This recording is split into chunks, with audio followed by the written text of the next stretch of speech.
ke depan pintu gerbang kemerdekaan negara Indonesia yang merdeka, bersatu, berdaulat, adil, dan makmur.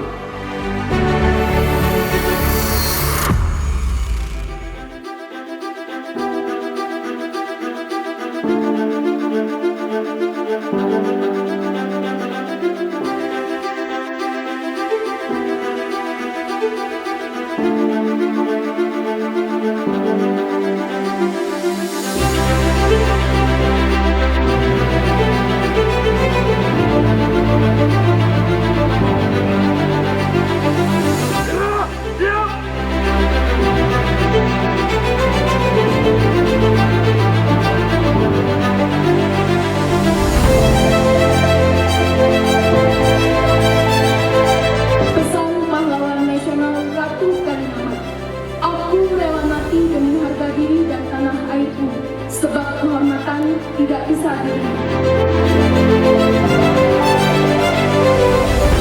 Kemerdekaan ini tidak akan sia-sia.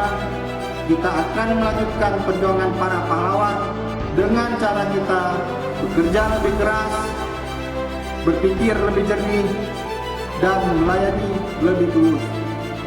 Sebagaimana para pahlawan telah memberikan segalanya untuk Indonesia.